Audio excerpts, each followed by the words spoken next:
और अब बात करेंगे रायपुर की, जहां रायपुर में ईडी ने बड़ा खुलासा किया है। महादेव सट्टा ऐप का पैसा शेयर बाजार में आरोपी लगाते थे। 1190 करोड़ के पोर्टफोलियो का भी खुलासा हुआ है। सूरज चोखानी और गिरीश तलरेजा ने पूछताछ में खुलासा किया है।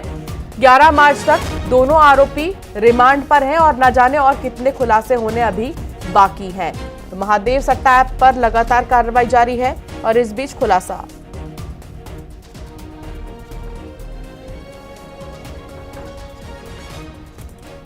ये बड़ा खुलासा कि जो पैसे कमाते थे वो शेयर मार्केट में लगाते थे। कई करोड़ पोर्टफोलियो लगाने का भी आरोप है। पूछताछ में 2 लोगों ने इस बात का खुलासा किया है और दोनों ही आरोपी फिलहाल ईडी की रिमांड पर है।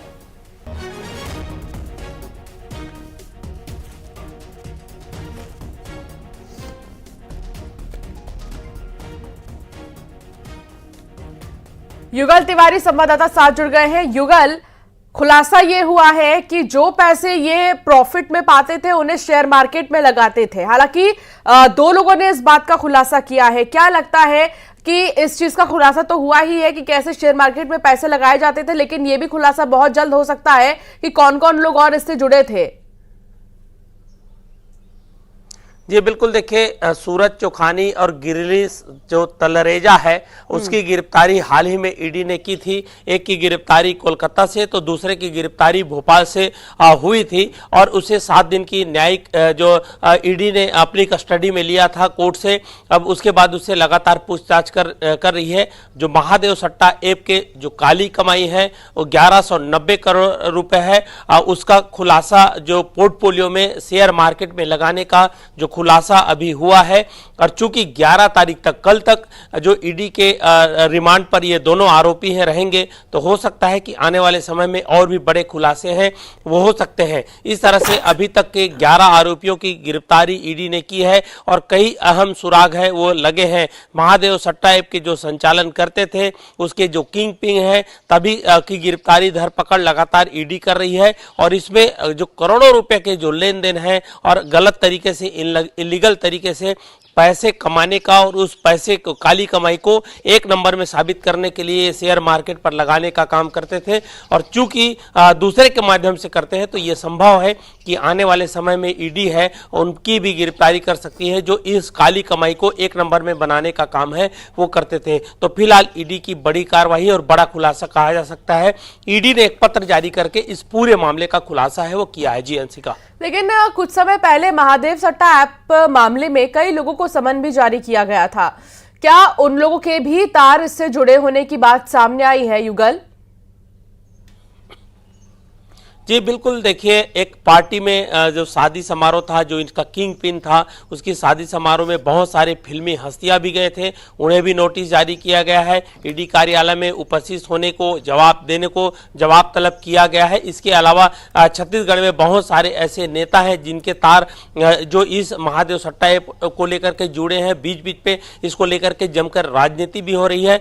सभी को सम्मन जारी किया गया है। बहुत सारे जो लोग हैं जिन्हें बुला करके ईडी एक एक करके पूछताछ कर रही है और ईडी को जैसे ही क्लू मिलता है उसके बाद आरोपियों की गिरफ्तारी होती है। इसमें भी एक बड़ा जो क्लू मिला था, उसके बाद भोपाल से और कोलकाता से ये दोनों आरोपियों की गिरफ्तारी हुई थी।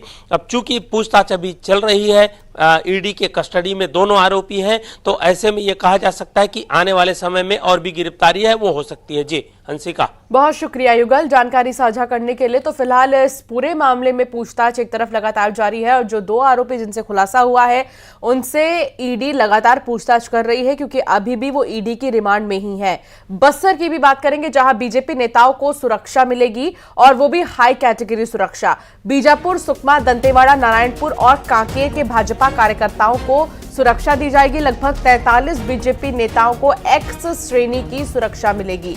नक्सल इलाकों के नेताओं को सुरक्षा दे रही है केंद्र सरकार, जहां की आदेश जारी कर दिया गया है। बीजापुर में बीजेपी कार्यकर्ताओं की नक्सलियों ने हत्या कर दी थी और बीते दिनों आपको याद होगा जब बीजेपी कार्यकर्ता की हत्या की गई थी और उसी वक्त तमाम कार्यकर्ताओं ने सुरक्षा की मांग की थी। बाकायदा एक पत्र लिखकर, चिट्ठी लिखकर मांग की गई थी जिस पर अब जवाब आ गया है और सुरक्षा प्रदान की जाएगी 43 नेताओं को। लगातार नक्सलियों के टारगेट पर नेता और ऐसे में सुरक्षा की मांग उनकी तरफ से की गई थी और उस पर मंजूरी मिल गई है। श्रीनिवास नायडू संवाददाता साथ जुड़ गए हैं। श्रीनिवास, 43 नेताओं को सुरक्षा मिली है, उनकी सुरक्षा हम कह सकते हैं कि एक कैटेगरी और बढ़ा दी गई है, क्योंकि दहशत था नेताओं के अंदर कि अगला टारगेट वो ना हो। नक्सलियों की तरफ से लगातार टारगेट किलिंग की जा रही है। सवाल ये कि जब सरकार ने इस बात की पेशकश भी की है कि बातचीत कर नक्सलियों से राय मशवरा कर चीजों को सामान्य किया जाएगा, बावजूद इसके ऐसे मामले सामने आ रहे थे और अब सुरक्षा जब बढ़ा दी गई है तो क्या परिवर्तन नजर आएगा? जी बिल्कुल, आगामी लोकसभा चुनाव को देखते हुए जो भाजपा कार्यकर्ताओं में एक दहशत बना हुआ है, एक डर बना हुआ है, क्योंकि लगातार जो भाजपा के कार्यकर्ताओं पर नक्सल अटैक कर रहे हैं, हमला कर रहे हैं, उनकी हत्या कर रहे हैं। तो इस बात का जो कार्यकर्ता काफ़ी डरे सहमत थे और इसको लेकर भाजपा के कार्यकर्ता जो संगठन के पदाधिकारियों ने दिल्ली भी पहुंचे थे और वहां पर गृह मंत्री को एक पत्र लिखा था ताकि उनकी सुरक्षा दी जाए। ऐसे में जो बीजापुर, दंतेवाड़ा, सुकमा, नारायणपुर, कांकेर सहित 43 भाजपा कार्यकर्ता और नेताओं को XY श्रेणी की सुरक्षा दी गई है। लेकिन ये बात है कि जहां बातचीत का बात की जा रही है, बातचीत नक्सल और सरकार के बीच होनी चाहिए, लेकिन घटनाएं रुक नहीं रही है। घटनाएं लगातार अटैक किया जा रहा है भाजपा कार्यकर्ताओं में। ऐसे में भाजपा कार्यकर्ताओं को एक डर सता रहा है कि आगामी लोकसभा चुनाव है और प्रचार करने स्वाभाविक अंदर जाएंगे, ऐसे में कोई अप्रिय घटना उनके साथ ना घट सके, इसलिए सुरक्षा की मांग की गई थी। और लगातार इस मांग को देखते हुए केंद्र सरकार और राज्य सरकार ने 43 भाजपा कार्यकर्ताओं को X श्रेणी की सुरक्षा दी गई है। जी बहुत शुक्रिया श्रीनिवास, जानकारी साझा करने के लिए। आगे बढ़ेंगे और बात करेंगे ऐसे मुक्ति धाम की जो कि रहस्यमयी है। रहस्य क्या है? आरोप कि 2 मुक्ति धाम से महिलाओं की चिता से अस्थियां गायब हुई और इस बार चिता के सामने तांत्रिक तंत्र मंत्र का खेल रहा था, जिसके पास चिता की राख थी, चाकू था, पूजा का सामान। आखिर इन इल्जामों का सच क्या है? तंत्र मंत्र के नाम पर यह कैसी बिसात? क्यों लोगों की भावनाओं से हो रहा है खिलवाड़? इस रिपोर्ट को देखिए।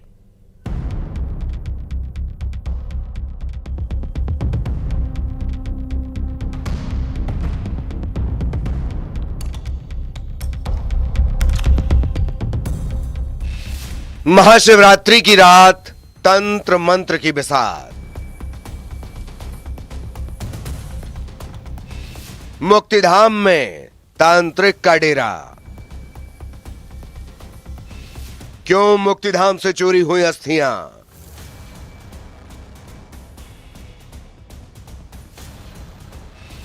क्यों चिता के सामने बैठे तांत्रिक? राख से हो रहा था कौन सा खेल? चिता के सामने चाकू का क्या काम? तंत्र मंत्र और साजिश। तांत्रिकों के लिए अक्सर पूर्णिमा अमावस्या की रात खास होती है, जिस दिन ऐसे पाखंडी बाबा अलग धुनी रमाते हैं जिनका यकीन होता है उन्हें सिद्धि मिलेगी, जो ऐसे ही रात के काले साए में कभी अपने साथ शिकार को रखते हैं और तंत्र मंत्र का खेल खेलते हैं, बिसात बिछाते हैं। ऐसी ही तस्वीर जब गुना के मुक्तिधाम से आई तो सब दंग रह गए। शमशान घाट में तांत्रिकों ने डेरा डाल रखा था। जलती चिता जब राख बनी तो उस राख को लिया, चिता से कुछ और सामान भी, पूजा पाठ का सामान भी, और फिर शुरू हुआ अंधविश्वास का खेल। मुक्तिधाम में आखिर ये क्या हो रहा था? ये संगीन इल्जाम लगे हैं काले कपड़े पहने इन तांत्रिकों पर, जो बार बार सफाई दे रहा है कि वो ऐसा कुछ नहीं कर रहा था। लेकिन इन तांत्रिकों पर आरोप है कि गुना के गोपालपुरा मुक्तिधाम में चिता के सामने ये तांत्रिक क्रियाएं कर रहे थे। दाग देने के बाद फिर हम लोग घर चले गए, जो पूजा पाठ होती है उसके बाद की, वो करने के बाद फिर मेरे को लगा कि थोड़ा एक बार होके आना चाहिए, क्योंकि भैया स्मोकिंग वगैरह करते थे। तो मैं सिगरेट लेके यहाँ पर आया। तो मैं आया तो यहाँ देखा कि 3 व्यक्ति खड़े हुए। तो पहले तो मेरे को लगा कि कोई दोस्त यार होगा भैया का। तो पास में जाके देखा तो एक बड़े बड़े बालों वाला अगोरी टाइप का, पूरी वेशभूषा थी उसकी, वो था और उसके साथ में 2 साथी थे। पूरा वाकया आपको तफसील से बताते हैं, आखिर क्यों ये आरोप लगे और किसने ये आरोप लगाया। दरअसल 8 मार्च यानी महाशिवरात्रि के दिन गोपालपुरा इलाके के रहने वाले 29 साल के अश्विनी को हार्ट अटैक आया। इलाज के लिए अश्विनी को अस्पताल ले जाया गया, लेकिन उसकी मौत हो गई। कार में हमने भैया को लिया, उसके बाद में हम डायरेक्ट DH गए। DH पहुंचे तो उन्होंने ECG की। ECG के बाद उन्होंने मना कर दिया कि नहीं है। उसके बाद में फिर हम उनको लेकर सहयोग हॉस्पिटल गए। सहयोग हॉस्पिटल पहुंचे तो उन्होंने बाहर से ही मना कर दिया। उसके बाद भैया को घर लेके आए। शाम को तकरीबन 6 बजे के समथिंग हमने भैया को दाग दिया। 8 मार्च को ही शाम करीब 6 बजे अश्विनी केवट के शव का गोपालपुर स्थित मुक्तिधाम में अंतिम संस्कार कर घर वाले और रिश्तेदार वापस आ गए। लेकिन छोटे भाई को बड़े भाई की याद सताई। वो फिर से भाई की चिता के पास गया, लेकिन मुक्तिधाम में भाई की चिता के पास इन तांत्रिकों को देखकर हैरान रह गया। इल्जाम कि ये लोग तंत्र मंत्र कर रहे थे। तो ये लोग अपनी पूजा कर रहे थे। पूजा में इन्होंने फूल रखे हुए थे, इनके पास कुछ कमल गट्ठे थे और हल्दी चंदन वगैरह ये सारी चीज़ें थी, तेल था और भैया की राख उन्होंने भर ली थी। और एक चाकू था, चाकू तांत्रिक ने छुपा के रखा हुआ था। जब उसकी तलाशी ली गई तब वो चाकू हमें मिला, तो हमने उससे मांगा तो उसने देने से इनकार कर दिया। तांत्रिकों से विवाद भी हुआ। इस मामले की फौरन पुलिस को खबर दी गई। पुलिस वालों ने तांत्रिकों को अरेस्ट किया। उसके बाद में जो भी ये पूजा का सामान था ये हमने रखा। फिर उसके बाद में हमने डायल 100 पे फ़ोन किया, पुलिस आई, पुलिस उनको लेके गई, उनके ऊपर FIR हुई। आखिर मुक्तिधाम में तंत्र मंत्र की ये पहेली क्या है? इससे पहले भी गुना के श्री राम मुक्तिधाम और बीनागंज स्थित मुक्तिधाम से अब तक 3 महिलाओं की राख और अस्थियां चोरी हो चुकी हैं, लेकिन आरोपी पकड़े नहीं गए। अब इस मुक्तिधाम में चिता के सामने एक खेल। आखिर इन इल्जामों का सच क्या? Bureau report, news 18, Madhya Pradesh, Chhattisgarh.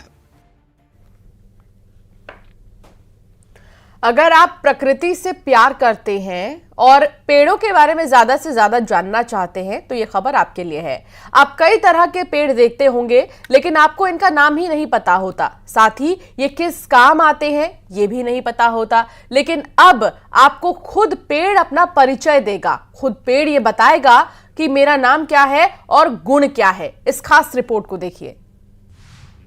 पेड़ बताएगा अपना नाम और काम। एक क्लिक में मिलेगी पूरी जानकारी। रविशंकर विश्वविद्यालय की पहल, QR कोड में पेड़ों की पूरी कुंडली।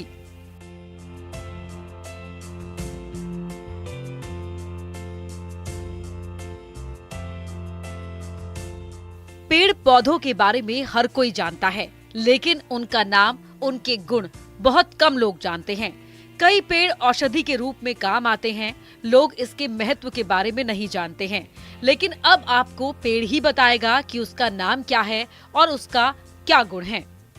यहाँ पर जो कैंपस में बहुत सारे जो सैकड़ों पौधे लगे हुए हैं, पेड़ लगे हुए हैं, उस पर QR कोड लगाया गया है और एक स्कैन के बाद ये आपकी पूरी जानकारी आपके हाथों पर होगी कि इसका वैज्ञानिक नाम क्या है, साथ ही साथ इसका उपयोग कहाँ का वहाँ होता है, कहाँ पाया जाता है और किस तरह से दवाएं बनाई जाती है। तो ये कहा जा सकता है कि पौधों के संरक्षण और जानकारी के लिए यहाँ पर एक नायाब जो पहल है वो किया गया है और इसे सारी जानकारी है आपको स्कैन करते ही मिल जाएंगी।